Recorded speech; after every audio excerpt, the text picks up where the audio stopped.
Lectura del libro Ídolos del Corazón, escrito por Ellis Fitzpatrick.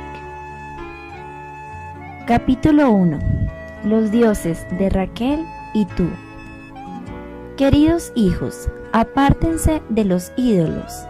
Primera de Juan 5:21. Ve a buscar tus cosas. Tú y Lea traigan a los niños y prepárense para irnos, ordenó su marido. Nos vamos esta noche. ¿Esta noche? Ahora mismo, pero no estoy lista. Raquel amaba a su marido, pero también disfrutaba la bendición de vivir cerca de sus padres. Aunque gozaba de la cercanía de las familias, las cosas no siempre eran pacíficas entre ellos. Parecía como si siempre hubiera una continua lucha entre su marido y su padre. Y ahora, lo que había temido estaba pasando.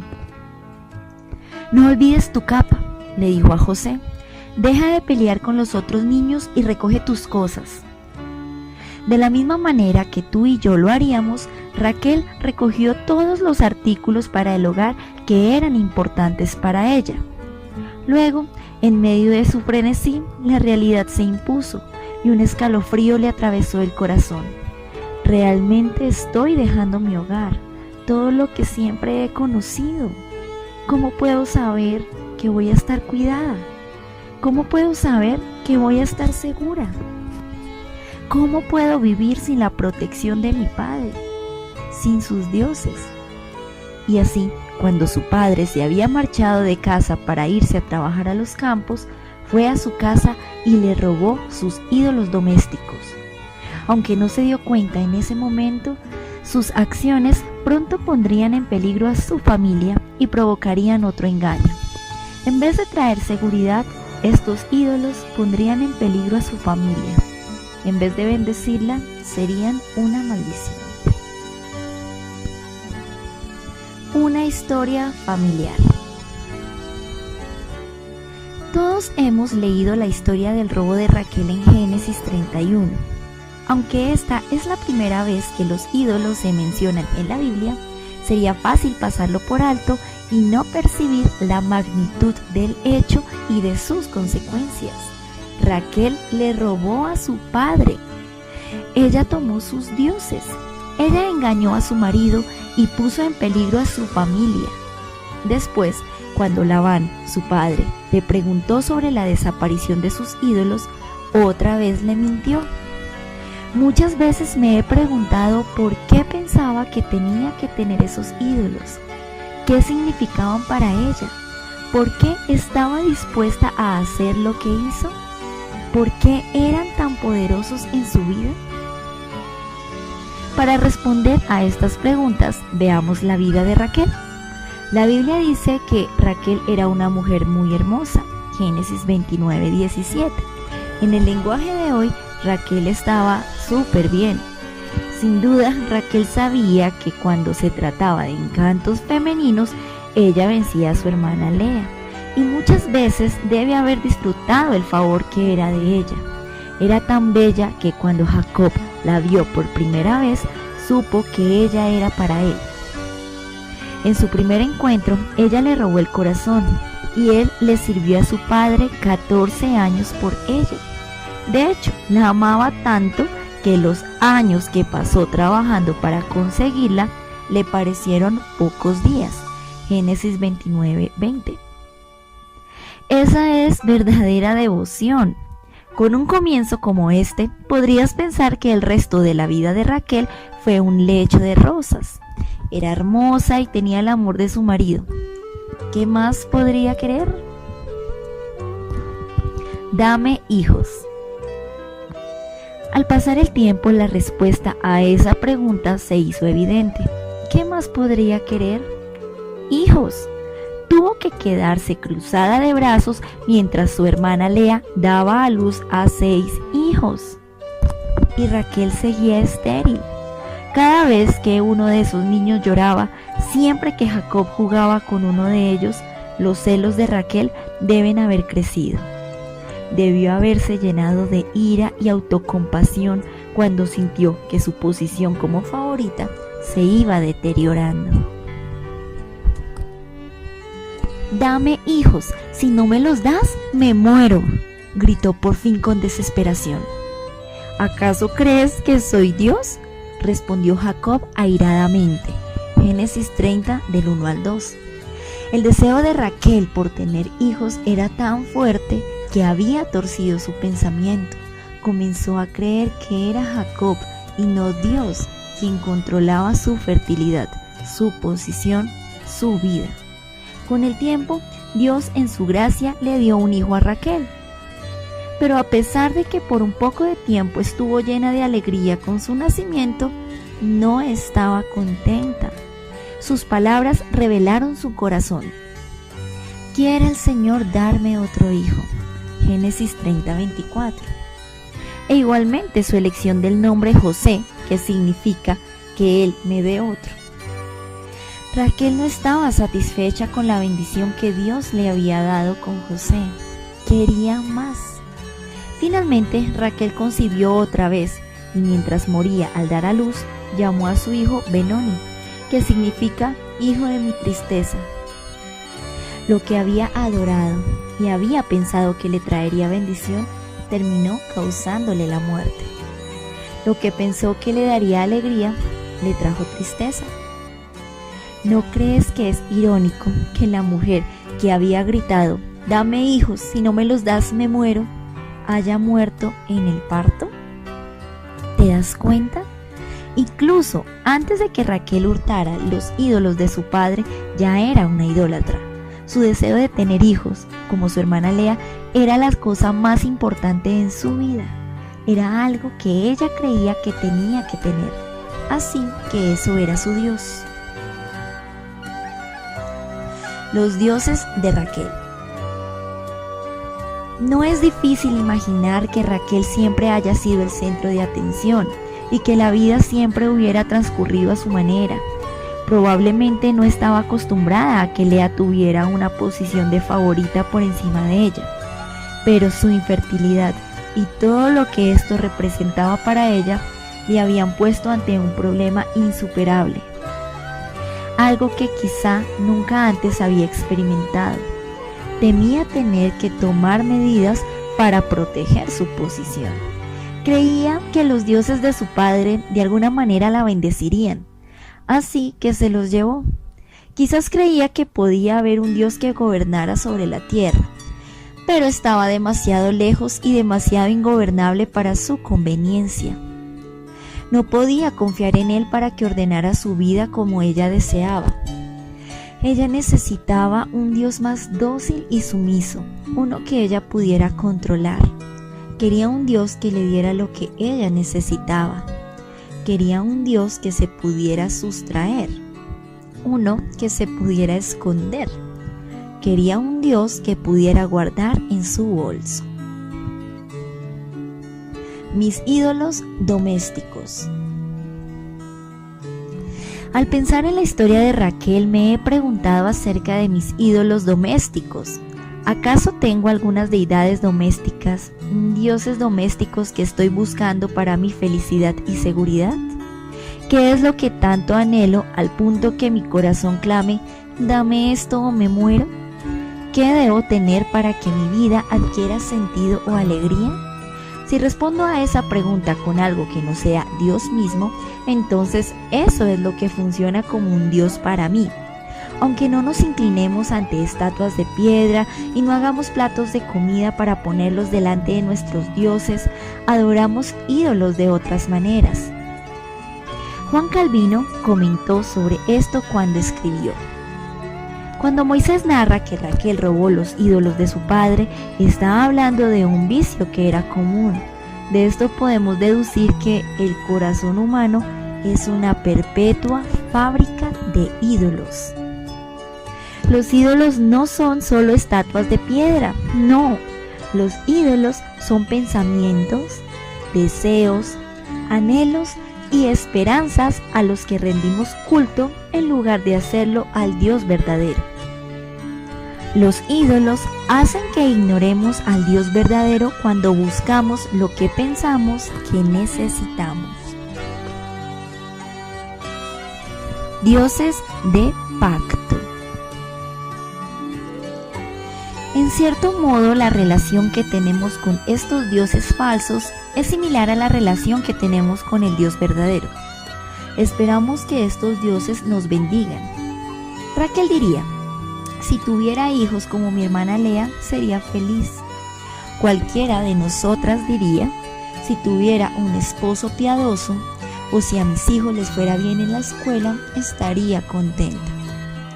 Claro que tener relaciones piadosas es una bendición y una fuente de felicidad, y no hay nada pecaminoso en desearlas.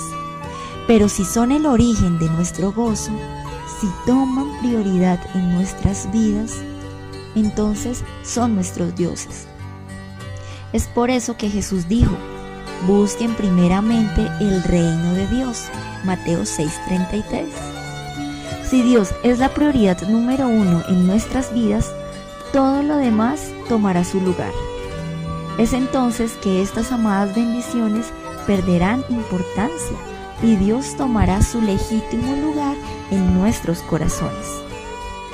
Examinemos con más cuidado cómo se desarrolla en nuestras vidas la adoración a dioses falsos. Dame un marido piadoso o moriré. Jenny creía que la única manera en que podía ser feliz era teniendo un marido piadoso. Estaba casada con un hombre cristiano que iba a la iglesia con ella, pero ella quería un marido que regularmente orara con ella y que tuviera devocionales con la familia. Estuve de acuerdo con ella en que habría sido una bendición para él ser un líder más piadoso. Traté de alentarlo a él para que buscara a otros hombres que lo pudieran ayudar a crecer.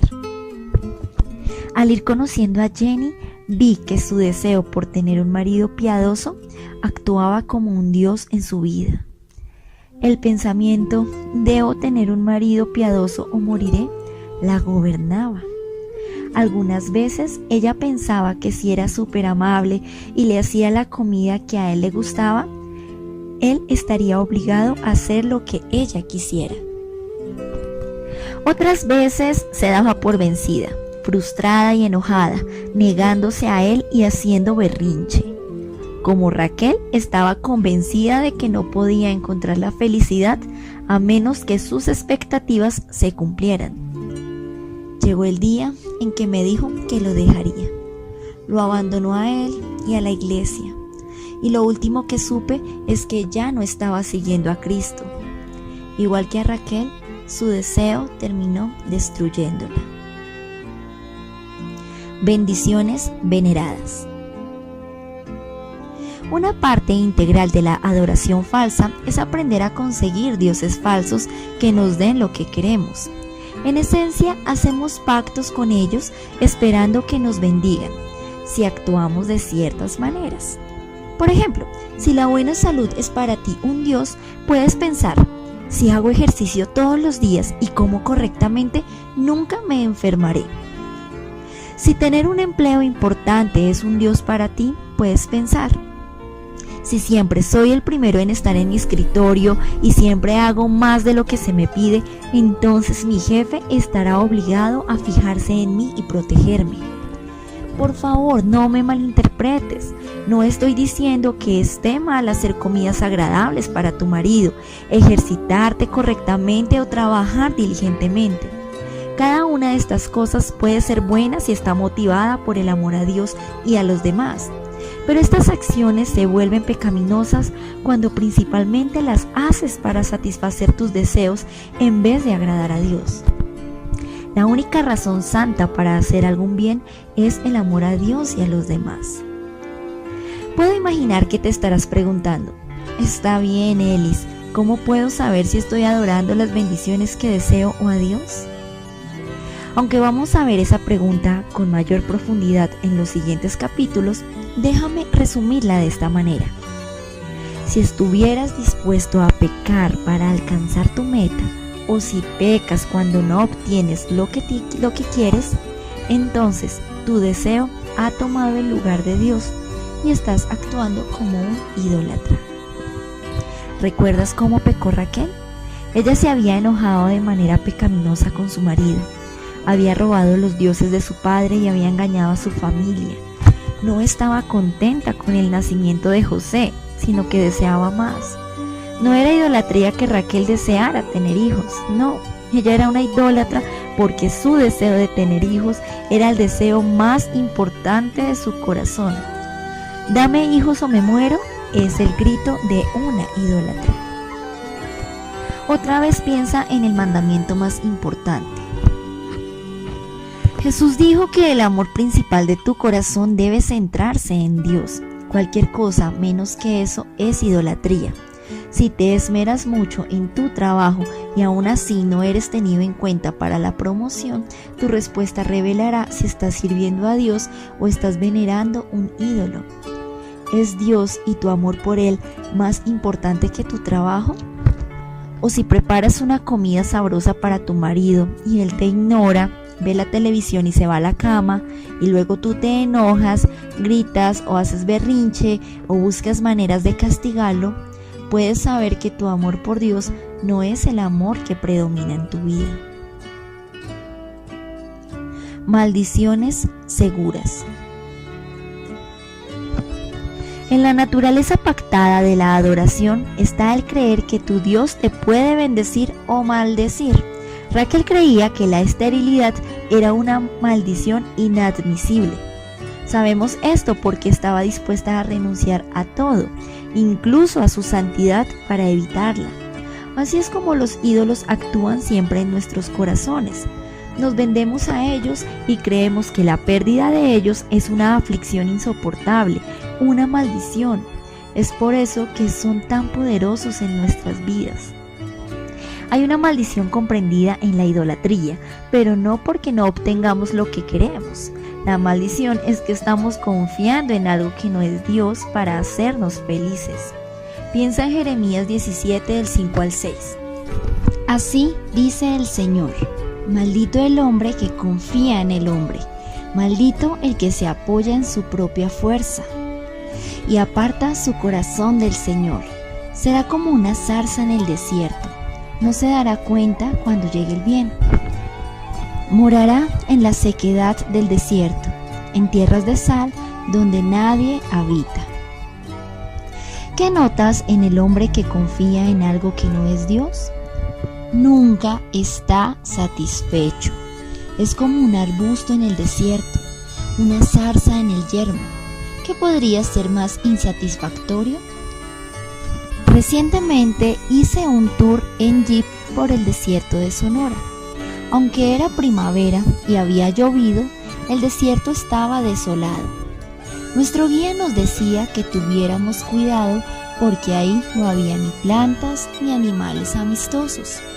De hecho, era peligroso acercarse a todo lo que ahí crecía. En un cactus había espinas que tenían púas microscópicas invertidas. Si tan solo las rozabas, se te enterraban. Otro cactus tenía espinas de 3 pulgadas tan afiladas y fuertes que las podías empujar con facilidad a través de 4 dobleces de mezclilla. Es un tejido tipo lona empleado en la confección de ropa de trabajo. Este era un desierto, una tierra sin habitantes. Aunque disfruté nuestro pequeño viaje, debo admitir que gocé cuando regresé al jeep y nos dirigimos a la civilización. Definitivamente no era un lugar en el que me hubiera gustado vivir de manera permanente. La Biblia enseña que cuando yo concentro mi confianza y mi amor en mí misma, en mis deseos o en cualquier otra cosa que no sea Dios, es exactamente ahí donde vivo, en el desierto. Sería una maldición que nos obligaran a vivir en el desierto, ¿verdad? La persona que confía en o ama a algo más que a Dios está maldita, porque está tan enfocada en lo que quiere que ni siquiera se da cuenta cuando le pasan cosas buenas. Lo único que puede ver es lo que quiere. Esto es porque su corazón se ha desviado de amar al Señor y ama más a otra cosa. Por eso Raquel, aunque tenía el amor exclusivo de su marido y dio a luz a un bebé sano, decía: quiero más. De muchas maneras Raquel vivía en un desierto. Vivía en un desierto creado por sus deseos. Su vida era miserable, triste, frívola y sin esperanza. La veneración de ídolos es la razón por la que estamos descontentos y desobedecemos a Dios. Calvino dice que nuestros corazones fabrican ídolos. Entierra tus ídolos. Finalmente, ¿qué fue lo que Raquel hizo con sus ídolos? Te alegrarás de que probablemente terminaran enterrados debajo de un árbol. Jacob le encomendó a su familia regresar a Dios. Desháganse de todos los dioses extraños que tengan con ustedes, le dijo a su familia. Así que le entregaron a Jacob todos los dioses extraños que tenían, y Jacob los enterró a la sombra de la encina que estaba cerca de Siquem. Génesis 35, 2 y 4. Podemos albergar esperanzas de que Raquel renunciará a sus dioses falsos por orden de su marido. Aunque ella murió poco tiempo después, no hay razón para creer que se aferrara a ellos a pesar de la orden de su marido. Quizá Dios liberó a Raquel de su creencia de que necesitaba algo más que no fuera él. Quizás Dios cambió su corazón para que confiara solamente en él. Tú también puedes descansar hoy sabiendo que si, por su gracia, respondes a la orden de tu esposo celestial de entregar tus ídolos, él los enterrará debajo de otro árbol. Con su poder, él puede enterrar todos nuestros dioses falsos bajo el árbol más impresionante y glorioso de todos los tiempos, el del monte Gólgota. ¿Viene al caso para ti y para mí la historia de Raquel? Sí, porque la idolatría no terminó con ella. Este problema continúa hoy en la iglesia. Debemos recordar las palabras finales de Juan. Queridos hijos, apártense de los ídolos. Primera de Juan 5:21. Su advertencia, cuidado con o estén vigilantes contra la adoración falsa, se perderá en nosotros si no comprendemos cómo nuestros corazones fabrican ídolos. Dios nos llama a enterrar nuestros dioses falsos en la cruz. Es en unión con Jesucristo, el que fue colgado en una cruz en el Gólgota, que tenemos el poder para conquistar toda nuestra idolatría y enterrar nuestros dioses en la tierra empapada con sangre debajo de su cruz. Solo Dios, el que conoce el corazón, es también el que cambia el corazón. El Dios que nos conoce y nos ama completamente, más de lo que podemos comprender, también conoce nuestros deseos y el lugar que ocupan nuestro amor. Es Dios el que cambia el corazón. El escritor de Hebreos dijo: ninguna cosa creada escapa a la vista de Dios. Todo está al descubierto, expuesto a los ojos de aquel a quien hemos de rendir cuentas, porque no tenemos un sumo sacerdote incapaz de compadecerse de nuestras debilidades, sino uno que ha sido tentado en todo de la misma manera que nosotros, aunque sin pecado. Así que acerquémonos confiadamente al trono de la gracia para recibir misericordia y hallar la gracia que nos ayude en el momento que más la necesitemos. Hebreos 4, 13, 15 y 16. Nuestro Padre conoce cada deseo de nuestro corazón, ya sea idólatra en esencia o idólatra por nuestro amor excesivo por este.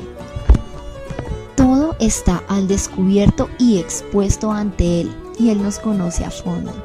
Él sabe cuándo ponemos algo antes que Él, cuándo amamos algo más de lo que lo amamos a Él. Si este fuera el fin de la historia, perderíamos la esperanza, ¿no es cierto? Alabado sea Dios, que el pasaje sigue diciendo que nuestro querido Salvador, nuestro sumo sacerdote, se compadece de nuestras debilidades. Él entiende nuestra adoración deformada y ruega que nos acerquemos a Él para que podamos recibir misericordia y hallar la gracia que nos ayude en el momento que más la necesitamos. Necesitamos desesperadamente su misericordia y su ayuda en nuestro conflicto con la idolatría, y Él ha prometido que nos la dará. Así que enfoca toda tu esperanza y confianza en Él. Yo sé que Él te va a demostrar que es un fiel sumo sacerdote, dándote la ayuda que necesitas para desarrollar un corazón y una vida completamente concentrados en amarlo y alabarlo. Cuando te descubres preocupado, enojado o temeroso como le sucedió a Raquel, puedes descansar sabiendo que no tienes que tomar un ídolo de la repisa o encontrar alguna otra forma para cuidarte. La misericordia y la gracia de Dios están disponibles para ti en cada momento, y su ayuda prometida es tan segura como su carácter. Puedes dar un paso hacia Él. Él te conoce y conoce lo que adoras, y es más que capaz de sostenerte en tu tiempo de necesidad. Así que, adelante, acércate a Él con confianza. Encontrarás que Él está lleno de compasión y que es poderoso para sostenerte y cambiarte. Para una reflexión más profunda. Primero, piensa en la historia de Raquel y Lea. Si no estás familiarizado con ella, puedes leerla comenzando en Génesis 29. ¿Te identificas más con Raquel o con Lea? ¿Cómo te consuela o te alienta el trato de Dios con ambas? Segundo, piensa en las áreas de tu vida en las que luchas contra el pecado. ¿Puedes ver alguna conexión entre tu pecado frecuente y cualquier idolatría posible? Si es así, escríbela. Si no, no te desalientes.